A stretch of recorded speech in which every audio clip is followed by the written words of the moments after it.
பிதாவின் தூயாவியாரின் பெயராலே.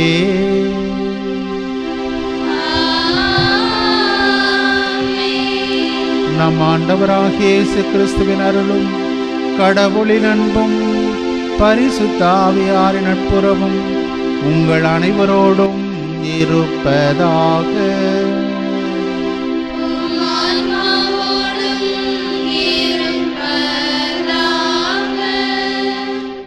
அற்புத குழந்தை இயேசுவில் அருமையான சகோதர சகோதரிகளே, பாண்டிச்சேரி லூர்து டிவி வழியாக மாதா டிவியிலே இந்த திருப்பலியிலே இணைந்திருக்கின்ற அன்பு பக்தர்களே, பொங்குக நன்றியால் பொங்குக, இறைவன் அளித்த தரையை எண்ணி தரை அளித்த விளைவை எண்ணி விளைச்சலை எண்ணி என்று சொல்லி நம்முடைய உள்ளமெல்லாம் பொங்கல் விழாவிலே பொங்குகின்றது, இறைவனுக்கு நன்றி செலுத்துகின்றது. எல்லா நாடுகளிலுமே அறுவடை திருவிழா என்று கொண்டாடப்பட்டு வந்த இந்த விழா விவிலியத்திலும் சிறப்பு பெற்றிருக்கிறது. இஸ்ராயல் மக்கள் வாழ்க்கையிலே அவ்வாறு நல்ல விளைச்சலுக்கு இறைவனுடைய ஆசீர்தான் காரணம் என்று அந்த விளைச்சலை பெற்றவுடன் மகிழ்ச்சியோடு இறைவனுக்கு நன்றி செலுத்துவது நம்முடைய கடமை ஆகும். அத்தகைய கடமையை நாம் நிறைவேற்றுகிறோம்.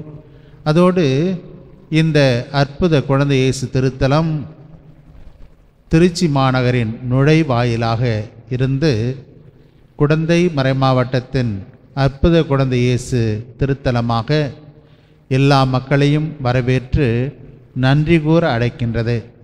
இறைவன் நம்முடைய வாழ்க்கையிலே எண்ணற்ற அதிசயங்களையும் அற்புதங்களையும் ஆற்றி வருகிறார்.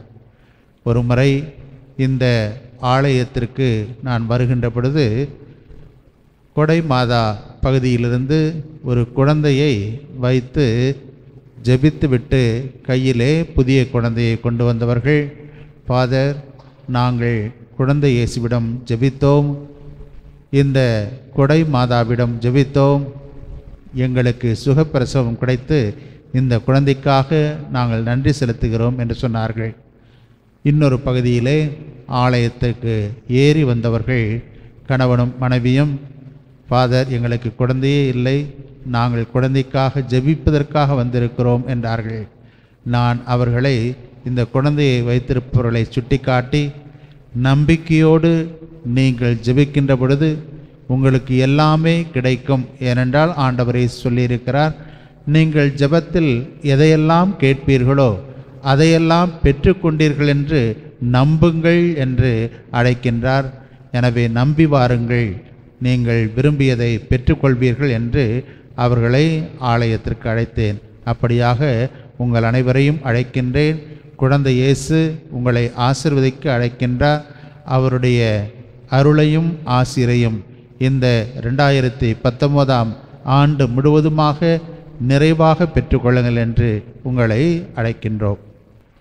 இன்றைய திருப்பலியை மாதா தொலைக்காட்சியில் ஒளிபரப்ப உபயம் செய்பவர்கள் முசிறி பீட்டர் பிலோமினால் குடும்பத்தினர்.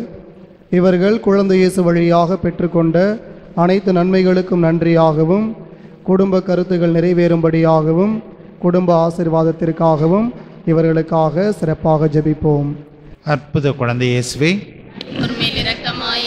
அற்புத குழந்தை இயேசுவே, அற்புத குழந்தை இயேசுவே, எங்கள் அருமை குழந்தை இயேசுவே,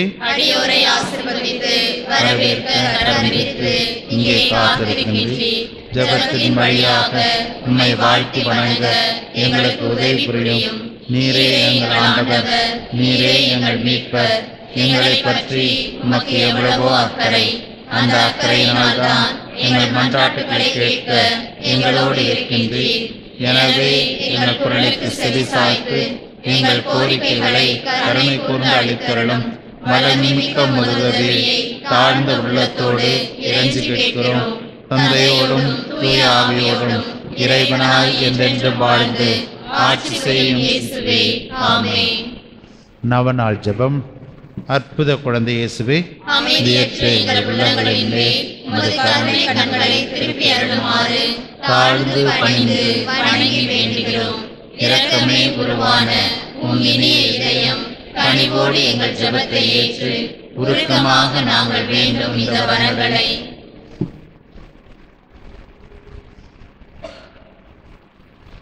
அளித்தருளுமாறு இறைஞ்சுகிறோம். எங்களை வாட்டி வதைக்கும் துன்ப துயரங்களையும் வேதனை சோதனைகளையும் நீக்கி உங்கள் குழந்தை திருப்பருவத்தின் பெயரால் எங்கள் மன்றாட்டை ஏற்றருளும். அதனால் உமது ஆறுதலையும் ஆதரவையும் பெற்று தந்தையோடும் தூய ஆவியோடும் உம்மை என்றென்றும் நாங்கள் வாழ்த்தி போற்றுவோமாக. ஆமென். இப்பழி வழியாக இறைவனின் நிறைவான அருளை பெறுவதற்கு தடையாக இருக்கின்ற நம்முடைய பாவங்கள் குற்றங்களுக்காக மனமருந்தி மன்னிப்பு வேண்டுவோம்.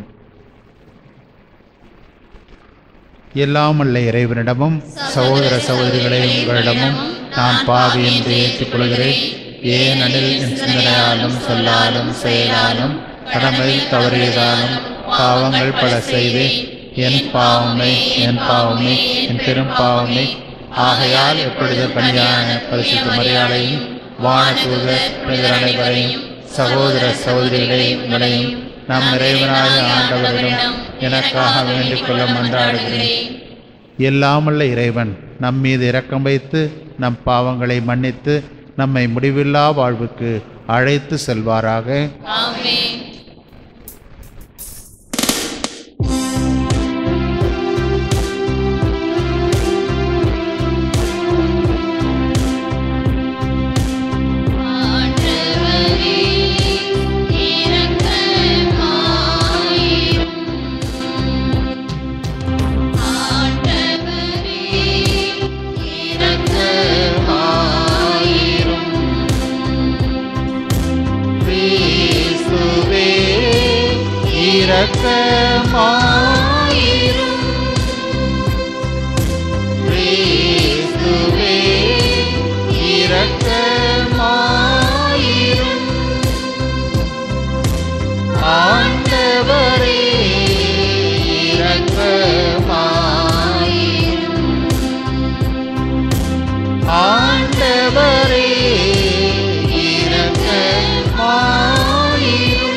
மன்றாடுவோமாக.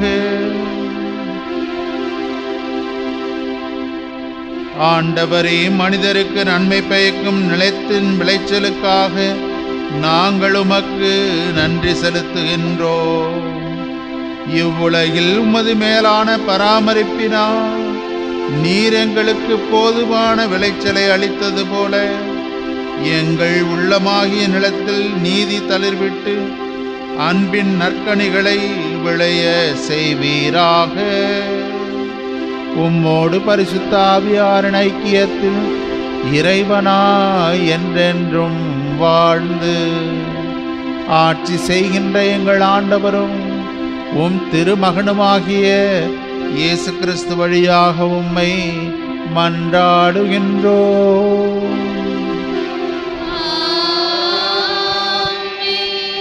முதல் வாசகம். மீட்பை தொடங்கி வழி நடத்துபவரை துன்பங்கள் மூலம் நிறைவுள்ளவராக்கியது தகுதியே. எபிரேயருக்கு எழுதப்பட்ட திருமுகத்திலிருந்து வாசகம். சகோதர சகோதரிகளே, வரவிருக்கும் உலகு பற்றி பேசுகிறோம். கடவுள் அதனை வானதூதரின் அதிகாரத்திற்கு பணியச் செய்யவில்லை.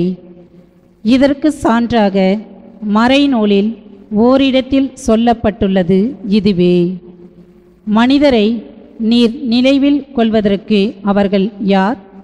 மனித பிறவிகளை நீர் ஒரு பொருட்டாக எண்ணுவதற்கு அவர்கள் மாத்திரம். ஆயினும் நீர் அவர்களை வானதூதரை விட சற்றே சிறியவர் ஆக்கியுள்ளீர். மாட்சியையும் மேன்மையையும் அவர்களுக்கு முடியாக சூட்டியுள்ளீர். உமது கை படைத்தவற்றுக்கு மேலாக அவர்களை நியமித்தீர். எல்லாவற்றையும் அவர்கள் பாதங்களுக்கு கீழ்ப்படுத்தியுள்ளீர். அனைத்தையும் மனிதருக்கு அடிபணியச் செய்தார் என்பதால் எதையும் பணியாதிருக்க விட்டுவிடவில்லை எனலாம். எனினும் அனைத்தும் மனிதருக்கு இன்னும் அடிபணிய காணோம். நாம் காண்பதோ சிறிது காலம் வானதூதரை விட சற்று தாழ்ந்தவராக்கப்பட்ட இயேசுவையே. இவர் துன்புற்று இறந்ததால் மாட்சியும் மாண்பும் இவருக்கு முடியாக சூட்டப்பட்டதை காண்கிறோம். இவ்வாறு கடவுளின் அருளால் அனைவருடைய நலனுக்காகவும் இவர் சாவுக்கு உட்பட வேண்டியிருந்தது. கடவுள் எல்லாவற்றையும் தமக்கென்று தாமே உண்டாக்கினார். அவர் மக்கள் பலரை மாட்சியில் பங்கு கொள்ள அழைத்துச் செல்ல விரும்பிய போது அவர்களது மீட்பை தொடங்கி வழிநடத்துபவரை துன்பங்கள் மூலம் நிறை உள்ளவராக்கினார். இது ஏற்ற செயலே.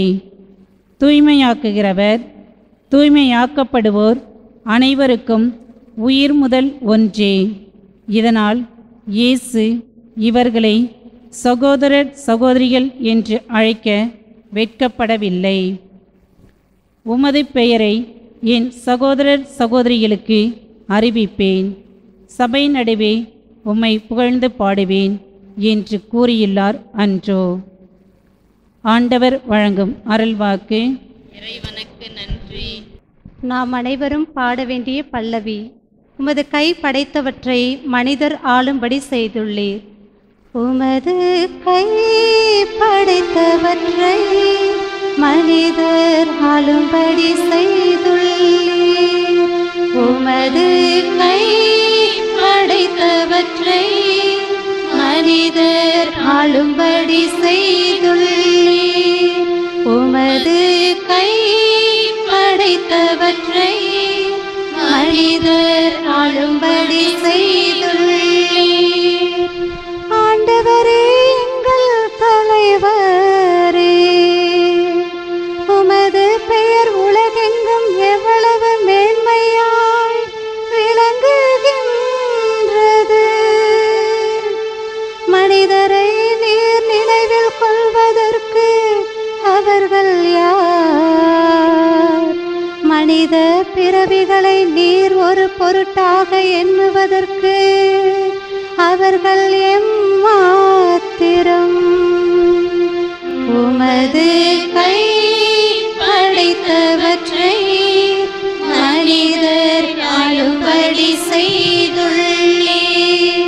உமது கை படைத்தவற்றை மனிதர் ஆளும்படி செய்துள்ளீர். அவர்களை கடவுளாகிய உமக்கு சற்று சிறியவராக்கியுள்ளீர்.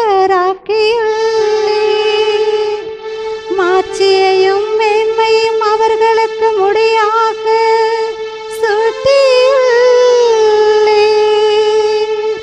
உமது கை படைத்தவற்றை அவர்கள் ஆளும்படி செய்துள்ளீர். உமது கை படைத்தவற்றை அவர்கள் ஆளும்படி செய்துள்ளீர். உமது கை படைத்தவற்றை மனிதர் ஆளும்படி செய்துள்ளீர். உமது கை படைத்தவற்றை மனிதர் ஆளும்படி செய்துள்ளீர். எல்லாவற்றையும் அவர்கள் பாதங்களுக்கு கீழ்ப்படுத்தியுள்ளீர். ஆடு மாடுகள், எல்லா வகையான காட்டு விலங்குகள், வானத்து பறவைகள், கடல் மீன்கள், ஆழ்கடலில் நீந்தி செல்லும் உயிரினங்கள் அனைத்தையும் அவர்களுக்கு கீழ்ப்படுத்தியுள்ளீர். உமது கை படைத்தவற்றை மனிதர் ஆளும்படி செய்துள்ளீர். உமது கை படைத்தவற்றை மனிதர் ஆளும்படி செய்துள்ளீர்.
ஆண்டவர் உங்களோடு இருப்பாராக.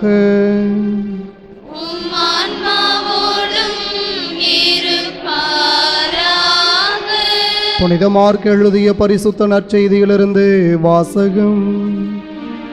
ஆண்டவரே, மாட்சி உமக்கே. மார்க் எழுதிய நற்செய்தி பிரிவு 1 இறை வார்த்தைகள் 21 முதல் 28 முடிய. இயேசுவும் சீடர்களும் கப்பர்நாகும் ஊரில் நுழைந்தார்கள். ஓய்வு நாள்களில் இயேசு தொழுகை கூடத்திற்கு சென்று கற்பித்து வந்தார். அவருடைய போதனையை குறித்து மக்கள் வியப்பில் ஆழ்ந்தார்கள். ஏனெனில் அவர் மறைநூல் அறிஞரைப் போலன்றி அதிகாரத்தோடு அவர்களுக்கு கற்பித்து வந்தார். அப்பொழுது அவர்களுடைய தொழுகை கூடத்தில் தீய ஆவி பிடித்திருந்த ஒருவர் இருந்தார். அவரை பிடித்திருந்த ஆவி, நாசரேத்து இயேசுவே, உமக்கு இங்கு என்ன வேலை? எங்களை ஒழித்துவிடவா வந்தீர்? நீர் யார் என எனக்கு தெரியும். நீர் கடவுளுக்கு அர்ப்பணமானவர் என்று கத்தியது. வாயை மூடு, இவரை விட்டு வெளியே போ என்று இயேசு அதனை அதட்டினார்.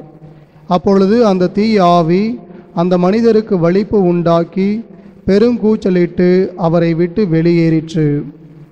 அவர்கள் அனைவரும் திகைப்புற்று, இது என்ன? இது அதிகாரம் கொண்ட புதிய போதனையாயிருக்கிறதே. இவர் தீய ஆவிகளுக்கும் கட்டளையிடுகிறார், அவையும் இவருக்கு கீழ்ப்படுகின்றனவே என்று தங்களிடையே பேசிக்கொண்டனர். அவரை பற்றிய செய்தி உடனே கலிலேயாவின் சுற்றுப்புறமெங்கும் பரவியது. ஏது கிறிஸ்துவின் நற்செய்தி.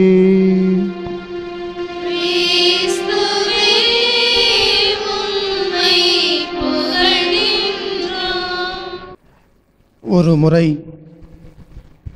ஞாயிற்றுக்கிழமை திருப்பலி முடிந்த பின்பு மறைக்கல்வி மாணவ மாணவியர் அனைவரும் ஆலயத்தை விட்டு வெளியே வந்து கொண்டிருந்தனர். அதிலே ஒரு மாணவன் சுட்டித்தனம் அதிகமாக செய்து கொண்டிருந்தான், சேட்டை பண்ணி கொண்டிருந்தான்.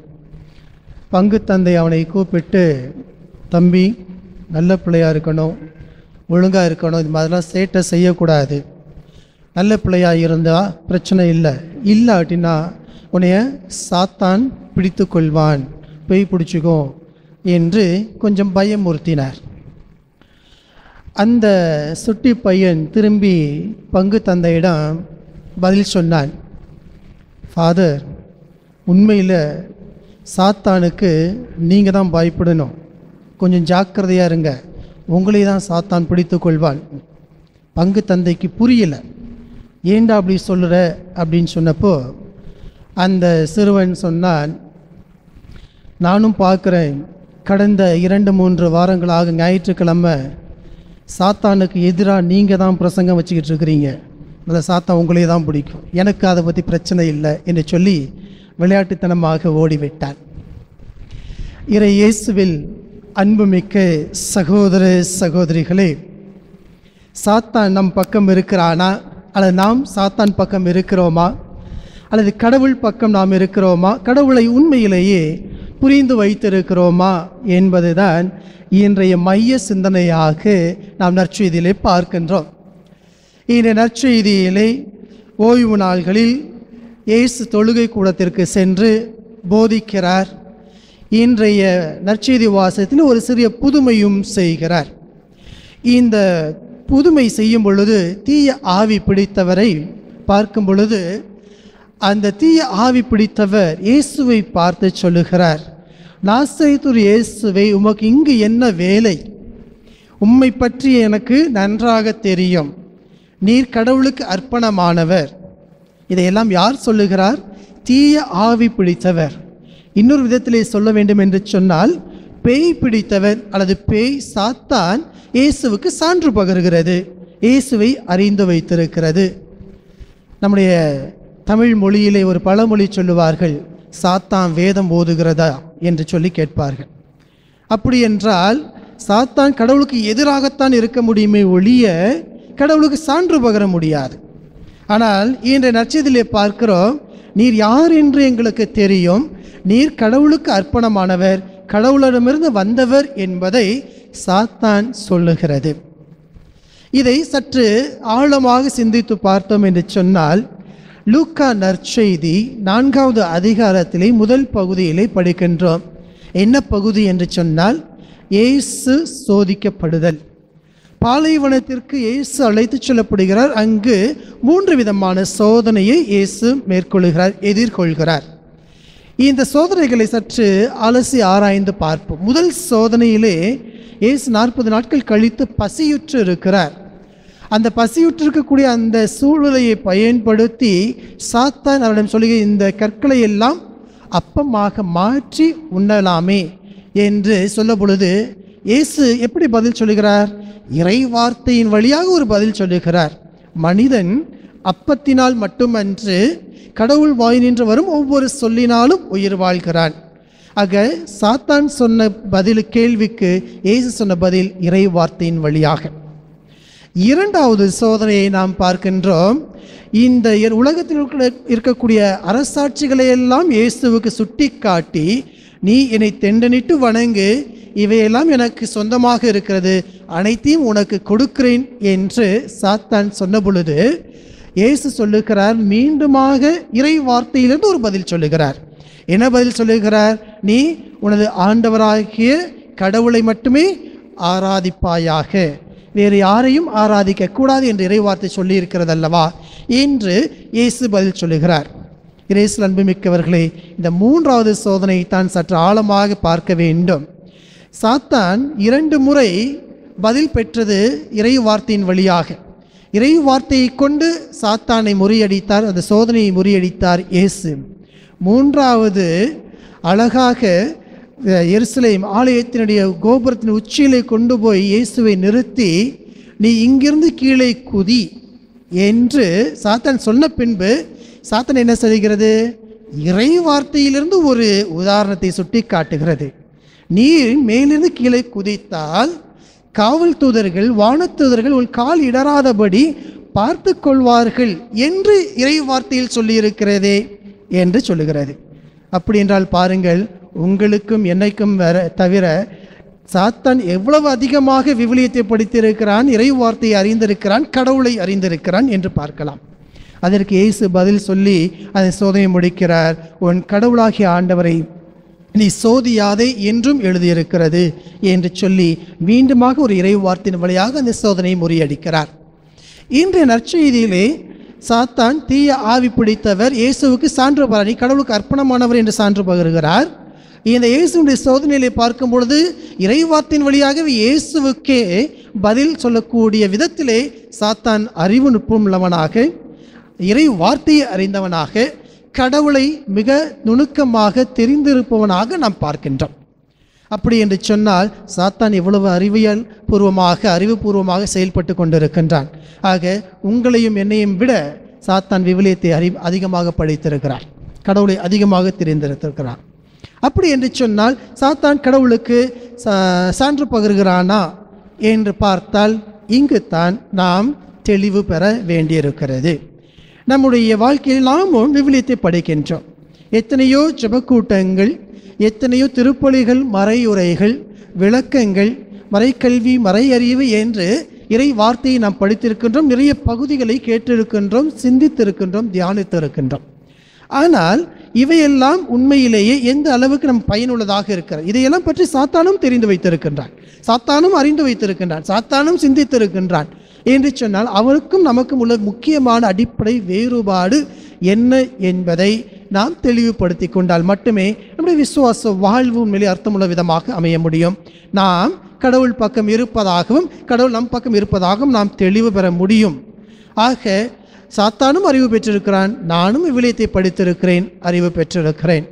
இதை தெளிவுபடுத்துவதற்காக புனித பவுல் அடிகளார் கொரிந்தியருக்கு எழுதிய முதல் திருமுகத்திலே 13வது அதிகாரத்திலே முக்கியமான ஒரு பகுதியை பற்றி பேசுகிறார். அந்த பகுதியை நாம் பார்க்கும் பொழுது மிக அருமையாக தெளிவாக எடுத்து எம்புகிறார். நம்முடைய வாழ்க்கைக்கு அடிப்படை எது தேவை என்று அழகாக சொல்லுகிறார். நான் மானிடரின் மொழிகளிலும் வானதூதரின் மொழிகளிலும் பேசினாலும் அன்பு எனக்கில்லையேல் ஒலிக்கும் வெண்கலமும் ஓசையிடும் தாளமும் போலாவேன். ஆக நான் மனிதர் மொழியில் பேசினாலும் சரி, விண்ணத்தூதர் மொழியில் பேசினாலும் சரி, அன்பு எனக்கு அடிப்படை என்று சொல்லுகிறார். இரண்டாவது இறை வார்த்தையிலே இன்னும் தெளிவாக நமக்கு விளக்கம் சொல்லுகிறார். என்ன சொல்லுகிறார் என்று சொன்னால், இறைவாக்கும் உரைக்கும் ஆற்றல் எனக்கு இருப்பினும், நாம் விவிலியத்தை படிக்கிறோம், இறைவாக்கு உரைக்கின்றோம் என்கிற அந்த ஆற்றல் எனக்கு இருப்பினும், மறைப்பொருள்கள் அனைத்தையும் அறிந்தவனாய் இருப்பினும், அறிவெல்லாம் பெற்றிருப்பினும், மலைகளை இடம்பெயர செய்யும் அளவிற்கு நம்பிக்கை கொண்டிருந்தாலும். எவ்வளவு அருமையான விளக்கங்கள் பாருங்கள். நாம் இறைவாக்கு உரைக்கும் ஆற்றல் பெற்றிருந்தாலும், இறை வார்த்தையை அறிந்திருந்தாலும், அறிவு பெற்றிருந்தாலும், மலைகளை பெயர்க்கும் அளவிற்கு நம்பிக்கை கொண்டிருந்தாலும், இதெல்லாம் சாத்தானுக்கும் இருக்கிறது. அந்த இறைவாக்கு உரைக்கும் இறை வார்த்தையை எடுத்து காட்டுதலும், இறை வார்த்தையை அறிந்திருப்பதிலும், அதை சிறப்பாக வாதிடுவதிலும் சாத்தானுக்கும் அங்கே அறிவு இருக்கிறது. ஆனால் இவையெல்லாம் இருந்தாலும் எனக்கு என்னிடம் அன்பு இல்லையேல் நான் ஒன்றுமில்லை என்று பவுல் அடிகளார் தெளிவாக சொல்லுகிறார். இறையில் அன்புமிக்க சகோதர சகோதரி, நாம் பெற்றிருக்கக்கூடிய அந்த அறிவு தெளிவு அல்லது மறை அறிவு, மறைக்கல்வி அல்லது நம்முடைய நம்பிக்கை என்பது அன்பின் அடிப்படையில் அமைந்திருக்க வேண்டும். அந்த அன்பின் அடிப்படையில் அமைந்திருப்பதைத்தான் கடவுள் அன்பாக இருக்கிறார் என்பதை நாம் முதன்மைப்படுத்துகின்றோம். அப்படி என்று சொன்னால் இந்த அன்பு என்பது மிக மிக முக்கியமானது. இது தீய ஆவியிடம், சாத்தானிடம் இல்லை. அதே போல இந்த அன்பின் வெளிப்பாடாக நம்மிடம் இருக்கக்கூடிய அந்த அடிப்படை விசுவாசம், நம்பிக்கை, கடவுள் என் மீட்பராய் இருக்கிறார், இயேசு என் மீட்பராய் இருக்கிறார், கடவுளிடம் நான் மன்னிப்பை பெற முடியும், மீட்பை பெற முடியும் என்கிற அந்த ஆழமான விசுவாசம் தீய ஆவியிடம் இல்லை, சாத்தானிடம் இல்லை. ஆக நாம் தெளிவாக புரிந்து கொள்வது, மறை அறிவு பெற்றிருந்தால் மட்டும் போதாது, அல்லது இந்த மறை அறிவை பற்றி விவிலியத்தை படித்து அறிந்திருந்தால் மட்டும் போதாது, அல்லது என்னுடைய வாழ்க்கையிலே என்னுடைய வழிபாடுகளையும் என்னுடைய பக்தி முயற்சிகளையும் நான் சிறப்பாக செய்து கொண்டிருந்தால் மட்டும் போதாது. அதனுடைய உந்து சக்தியாக அடிப்படையாக இருக்க வேண்டும் என்பது நம்பிக்கை. அந்த நம்பிக்கையின் விளைவாக அடிப்படையில் இருக்க வேண்டியது அன்பு.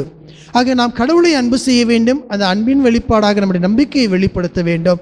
இதுதான் நம்முடைய வாழ்க்கையினுடைய அடிப்படை தத்துவமாக, விசுவாசத்தின் அடிப்படை தளமாக இருக்கிறது என்பதை புனித பவுல் அடிகளார் விளக்கி சொல்லுகிறார். தொடர்ந்து பவுல் அடிகளார் ரோமேற்கு எழுதிய திருமுகம் 15வது அதிகாரம் 13வது இறை வார்த்தையிலே மிக தெளிவாக சொல்லுகிறார். கடவுள் நமக்கு நம்பிக்கையை கொடுத்திருக்கிறார், தூய ஆவியை கொடுத்திருக்கிறார். ஆனால் நாம் அதில் இன்னும் மிகுதியாக வாழ்வதற்கும் வளர்வதற்கும் எது அடிப்படையாக இருக்கிறது என்று சொன்னால், இறைவன் கொடுத்திருக்கக்கூடிய அந்த எதிர்நோக்கு நம்பிக்கையோடு அன்பும் இருக்க வேண்டும் என்று சொல்லுகிறார். இறை அன்புமிக்க சகோதர சகோதரிகளே, இந்த நிகழ்வுகளை எல்லாம் நாம்